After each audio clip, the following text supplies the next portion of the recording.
Sa video ito, pag-usapan natin ang qualifications at step-by-step process kung paano mag-apply ng SSS Calamity Loan. Kaya tara, samahan niyo ko't panoorin natin ang video na to. Pero bago yan, sa mga hindi pa nakasubscribe sa akin, kayo na ang bahala. Alam niyo ba na mayroong maaring malapitan upang makatulong sa pagbangon pagkatapos ng kalamidad? May mga Government-Owned and Controlled Corporation or GOCC na nag-o-offer ng calamity loan. Ito ay ang short-term loans o pautang na ipinagkakaloob sa mga residente sa mga lugar na labis na napinsala ng mga kalamidad, gaya ng bagyo, lindol, pagputok ng bulkan at iba pa. Maaring makapag-apply ng calamity loan kung ang inyong lugar ay dineklara na nasa ilalim ng state of calamity. Kaya ang Social Security System o SSS ay nagpro-provide ng calamity loan sa mga empleyado mula sa pribadong sektor. Katumbas ng isang buwan na sahod ang pwedeng utangin ng isang membro. Maaari itong bayaran sa loob ng 2 taon o 24 na monthly installments na nagsisimula 2 buwan matapos maaprubahan ang iyong loan. Nasa 10% ng halagang inutang ang interest o tubo na ipapataw ng SSS. At good news dahil waive na rin o hindi nasisingilin ng SSS ang 1% na processing fee para sa nasabing type of loan. At ngayon, pag-usapan naman natin kung ano-ano ang mga qualifications kung ikaw ay mag-a-apply ng calamity loan. Kinakailangan na meron kang at least 36 months na posted monthly contribution upang makapag-avail ng calamity loan. At 6 dito ang dapat na ibayad na sa loob ng 12 months bago mag-apply ng loan. So ibig sabihin, dapat meron kang at least 36 months na posted contribution. Dapat hindi bababa ng 36 months at dapat meron ka ding 6 months na posted contribution within a year.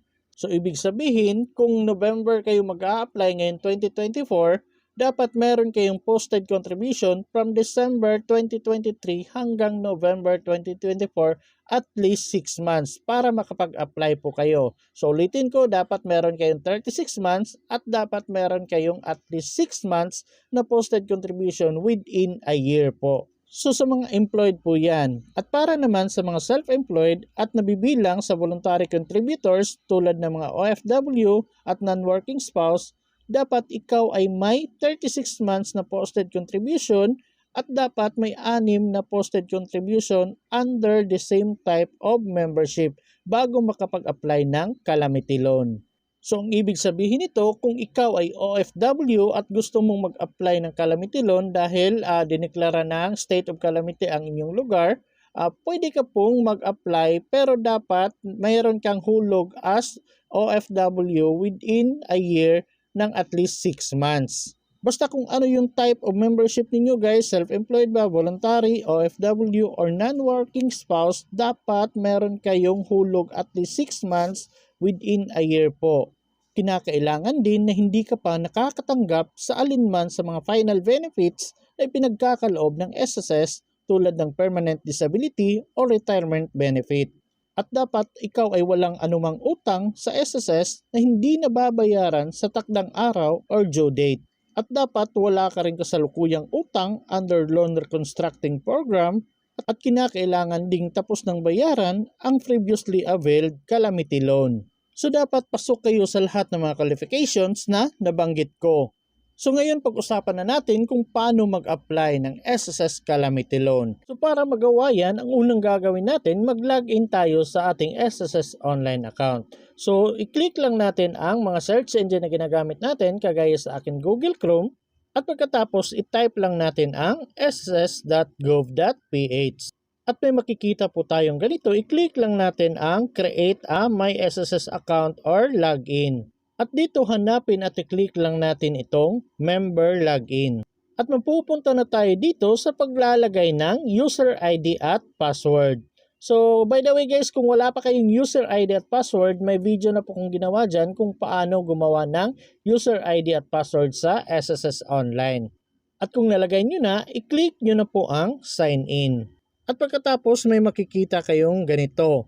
Kung bago pa lang kayo nag-login guys, one-time PIN pa lang yung makikita ninyo. Ganito pa lang. So para sa mga hindi maka-login guys, hindi makagawa ng account kasi nga wala sa kanila yung cellphone, hindi sila nakaka-receive ng OTP, may video na po akong ginawa dyan kung paano mag-login nang hindi na kailangan ng OTP. Ilalagay ko na lang po sa description box yung link para hindi kayo mahirapang maghanap. At para naman sa mga gustong magkaroon ng time-based one-time password, may video na rin po akong ginawa kung paano maglagay ng ganito, yung hindi na kailangan ang OTP. Ilalagay ko na lang po yung link sa description box para hindi na kayo mahirapang maghanap. So ang gagamitin ko ngayon guys is itong time-based one-time password kasi madali lang darating yung code. Nagre-refresh po siya every 30 seconds. Pero kung wala pa kayo, pwede itong OTP ang gagamitin ninyo. Pero sa akin, ito munang time-based one-time password. So i-click ko itong get pin. So nakuha ko na po yung code doon sa Google Authenticator ko. So pag nalagay ko na dito, click ko na itong login. At may makikita po kayong data privacy notice. So dito guys, scroll down nyo na lang po hanggang sa makita ninyo itong I agree. So i-click nyo na lang po ito. At pagkatapos mapupunta na tayo sa homepage ng ating SSS online account. So before tayo mag-apply ng SSS Calamity Loan guys, make sure na meron na kayong bank account na naka-register sa inyong SSS account. At sa mga nagtatanong, pwede ba GCash, Paymaya? Ang sagot dyan, hindi po. Dapat bank account po talaga. At isa pa, dapat yung bank account na gagamitin ninyo is katulad yung pangalan sa SSS account na gagamitin ninyo. In short, hindi po kayo pwedeng humiram kahit kanino na bank account. Kahit sa asawa ninyo or sa mga anak ninyo, hindi po pwede. Dapat sa inyo talaga sariling bank account kung sa inyo yung SSS account na gagamitin. At hindi ko na ituturo sa inyo dito kung paano i-apply yung bank account ninyo sa SSS Disbursement Account Enrollment Module. Kasi may separate na video na po akong ginawa dyan. Check nyo na lang po sa mga videos ko or ilalagay ko na lang po yung link sa description box. So ngayon kung meron na kayong bank account na active na nakaregister sa inyong SSS online account, punta na tayo dito sa pag-apply ng Calamity Loan. So i-click lang natin itong apply dito. At pagkatapos kung ganito yung lumabas, ibig sabihin yan, wala pang ina-offer na Calamity Loan sa SSS or hindi kasali ang inyong area sa dineclare ni SSS na may state of calamity. Pero kung alam nyo naman na nandun talaga kayo sa area na may state of calamity pero ganito yung lumabas, mas maganda pumunta kayo sa pinakamalapit na SSS branch para ipa-update yung address ninyo. Kasi minsan ganito talaga yung lumalabas kahit pa nandun na kayo sa area na may state of calamity. So mas maganda ipa-update nyo po yung information ninyo, pumunta kayo sa pinakamalapit na SSS branch sa inyong lugar. At kung nakaproceed kayo, may makikita kayong pag-select ng calamity type or typhoon. So select nyo na lang dito kung ano yung calamity na dinaranas ninyo. Tapos kung okay na, i-click nyo ang proceed. At pagkatapos makikita nyo dito yung loanable amount ninyo. So nasa sa inyo na kung magkano yung isi-select ninyo. Kagaya sa akin 11,000 yung pinakamataas, kaya yun ang pinili ko. Pero kung gusto nyo mas mababa, pwede rin po. At dito naman sa baba makikita nyo kung ano yung bank na ginamit ninyo. Kasi doon po yun papasok ang pera. Tapos dito makikita nyo po yung bank account number. At dito sa baba makikita nyo yung employer ID ninyo at yung employer name kung employed kayo. Pero kung voluntary or self-employed kayo, wala po kayo makikita dyan. So kung employed kayo, i-double check nyo pong maigi yan na dapat tama yung pangalan ng employer ninyo kasi kailangan po nilang i-certify yan. At kung okay na at na-review nyo na, punta na tayo dito sa baba at i-click na po natin itong proceed. At pagkatapos may makikita tayong click to confirm. Itong box, i-click nyo po para ma-checkan. At dito makikita nyo po yung home address niyo, yung typhoon calamity, pangalan, tapos yung loanable amount. At dito sa baba makikita nyo ulit yung employer ID, employer name at employer branch address. So i-double check nyo pong maigi na ito pa rin yung employer ninyo kasi sila po yung magse-certify ng inyong calamity loan.